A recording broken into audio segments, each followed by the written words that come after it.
Halo Sobat Dhamma, bagaimana kabarnya? Semoga Anda selalu sehat dan berbahagia.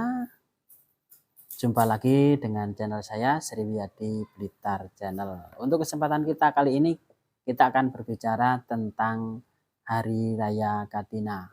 Nah, umat Buddha itu memiliki 4 hari raya, tapi secara umum itu dikenal dengan 4 hari raya, tapi sebenarnya ada 3 peringatan dan 1 perayaan. Antara lain yaitu Hari Raya Katina atau biasa dikenal dengan Katina Puja. Untuk kesempatan kita kali ini kita akan berbicara tentang perayaan Katina. Nah, dari mana perayaan Katina itu diawali? Mari kita mulai satu persatu. Nah, untuk pembahasan Katina supaya kita lebih jelas, kita akan membagi beberapa sub. Yang pertama, kita akan berbicara tentang perolehan jubah sebelum ada Hari Raya Katina. Dan yang kedua, yaitu sejarah dari Katina. Dan yang ketiga adalah kebutuhan untuk para biku atau untuk para pertapa. Nah, kita awali dulu dari kebutuhan biku sebelum adanya Katina, yaitu yang pertama adalah calon biku menyiapkan perlengkapan biku. Nah, perlengkapan biku ini termasuk dari mangkok, jubah dalam, jubah luar, pisau cukur, jarum, benang, dan lain sebagainya. Ini para calon biku ini harus mempersiapkan peralatan itu sebelum ditapis menjadi biku. Nah, setelah peralatannya sudah terpenuhi, maka dia akan ditapis atau diupasampada.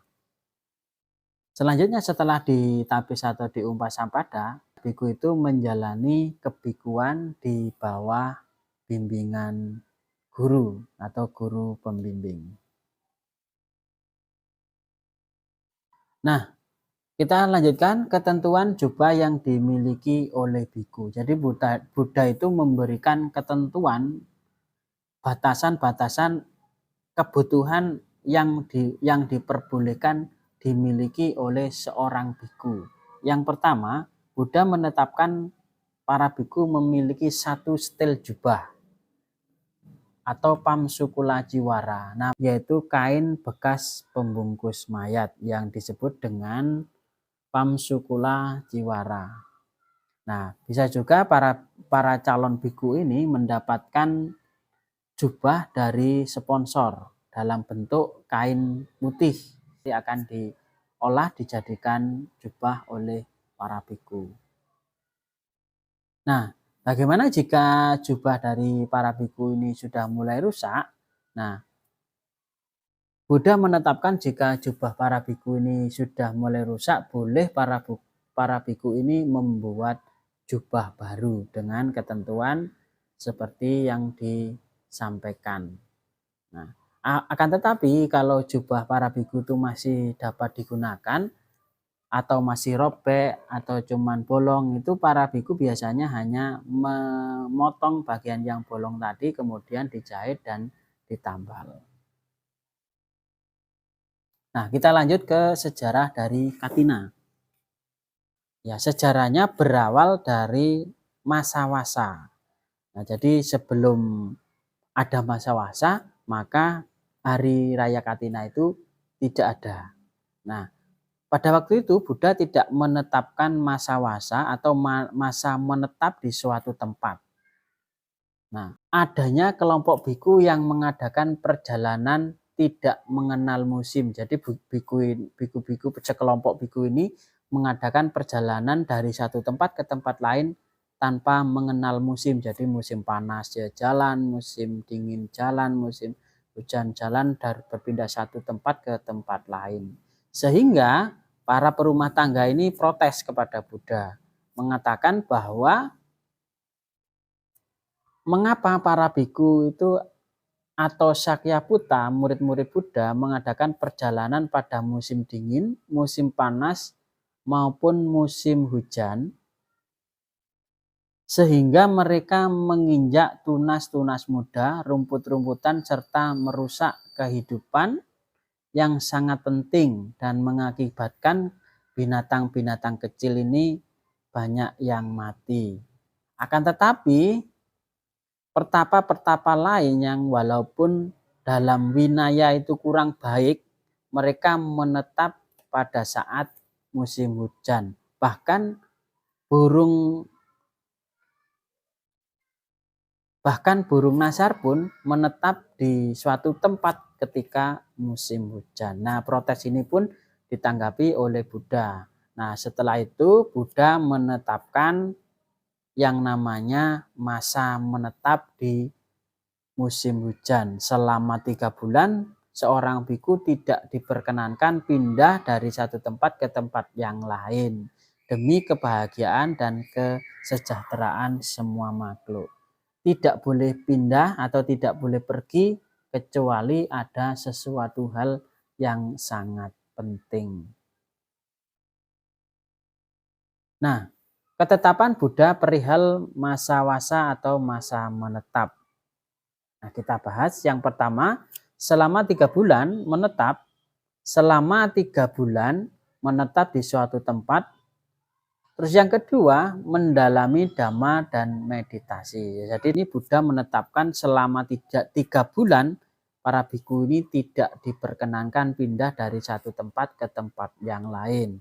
Nah, dalam waktu menetap itulah para biku maupun perumah tangga berkesempatan untuk mendalami dhamma dan juga mendalami meditasi. Nah, juga para umat perumah tangga berkesempatan untuk belajar dhamma kepada biku yang menetap di situ, juga berkesempatan untuk mendermakan makan dan kebutuhan yang dibutuhkan oleh para biku. Nah, kita lanjut ke poin selanjutnya, yaitu sejarah dari Katina. Jadi dulu itu setelah masa wasa pun ditetapkan, tapi belum ada yang namanya Katina. Setelah ada kejadian inilah maka ada yang namanya Katina. Nah, sejarahnya Katina itu dulu ada 30 biku yang bersamadhi di hutan di dekat kota Pateya. Biku itu mendengar bahwa Buddha menetap di hutan Jeta di Sawati. Nah, mendengar Buddha itu menetap di Sawati, 30 biku ini sepakat untuk melewatkan musim hujan bersama Buddha di Sawati. Maka melakukan perjalanan dari kota Pateyaka menuju ke Sawati. Pada saat biku melakukan perjalanan ini sampai di kota Saketa, musim hujan ini sudah turun. Jadi sebelum bersama dengan Buddha di pertapaan di hutan Jeta, tiba di kota Saketa, musim hujan pun turun. Jadi 30 biku ini menetap di kota Saketa sampai musim hujan selesai. Begitu musim hujan sudah reda, selesai, nah para 30 biku ini melanjutkan perjalanan menuju Sawati dan bertemu dengan Buddha. Nah, sesampai di Sawati, jubah dari para biku ini sudah mulai rusak. Jadi ke-30 biku ini karena terkena hujan, panas dan badai, maka jubah dari 30 biku ini mulai rusak. Nah, kemudian Buddha melihat karena welasase kepada para biku dan rasa iba kepada para biku, akhirnya Buddha mengizinkan para ke-30 biku ini Buddha mengizinkan kepada para biku untuk memiliki jubah baru. Nah, begitu Buddha mengatakan para biku ini boleh memiliki jubah baru, nah para perumah tangga ini juga antusias untuk mendermakan kain bakal jubah dan juga perlengkapan untuk biku. Jadi para perumah tangga ini berbondong-bondong datang ke wihara untuk berderma kain bakal jubah kepada para biku. Pada masa itu para umat ini tidak mendermakan jubah dalam bentuk jadi seperti sekarang, tapi adalah dalam bentuk kain kain perca ya. Selain mendapatkan kain dari perumah tangga, para biku ini juga mencari kain di pemakaman mayat. Nah, para biku mengumpulkan kain perca bekas pembungkus mayat. Kain itu dijahit menjadi satu supaya rapi ya, supaya rapi. Kain itu disusun dan dijahit dalam bingkai besar. Jadi supaya rapi itu dibuatlah bingkai yang besar, kemudian kain-kain itu dijahit di dalam bingkai itu supaya sesuai dengan ukuran. Nah, lalu diwarnai dengan warna tanah. Nah, biasanya warna yang digunakan untuk mewarnai baju ini, mewarnai jubah ini biasanya diambil dari getah pohon yang menyerupai warna tanah. Nah, dalam bahasa zaman itu bingkai inilah yang disebut dengan katina. Jadi katina itu sebenarnya bukan jubahnya, tapi bingkai besarnya itu, bingkai gede. Nah, itu zaman itu disebut dengan katina. Dan sampai sekarang dikenallah yang namanya Hari Berdharma atau Hari Raya Katina bagi umat Buddha. Perbedaannya di situ. Jadi kalau dulu itu menggunakan bingkai untuk menyusun kain-kain itu namanya katina. Jadi banyak para biku, 30 biku ini menyusun kain dijahit di dalam bingkai, makanya disebut dengan katina. Dan sekarang ya, hingga sekarang Hari Berdharma itu disebut dengan Hari Katina atau biasa disebut Hari Raya Katina Puja. Nah, ada 8 kepemilikan dari biku. Nah, yang pertama jubah bawah, jubah atas, jubah luar, ikat pinggang, jarum dan benang, pisau cukur, mangkok, dan saringan air. Jadi kalau ada seorang berumah tangga ingin menjadi seorang biku, kalau zaman waktu itu harus menyiapkan 8 jenis ini. Jubah bawah, jubah atas, ikat pinggang, jubah bawah, jubah atas, jubah luar, ikat pinggang, jarum benang, pisau cukur, mangkok, dan saringan air. Nah, pada saat Hari Raya Katina, umat ini juga punya kesempatan berderma kepada para biku, yaitu ada 4 yang bisa didermakan atau 4 kebutuhan para biku. Yang pertama yaitu jubah, seperti tadi sudah saya jelaskan. Kemudian umat juga bisa berderma makanan, terus juga berderma tempat tinggal atau kuti untuk tempat tinggal para biku. Atau suatu misalnya kita memiliki bukit yang besar, hutan gitu, didermakan kepada biku untuk tempat menetap para biku juga diperkenankan.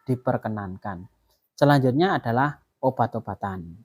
Nah, jadi 4 kebutuhan tadi saya ulangi. Yang pertama adalah jubah, yang kedua adalah makanan, yang ketiga adalah tempat tinggal, dan yang keempat adalah obat-obatan.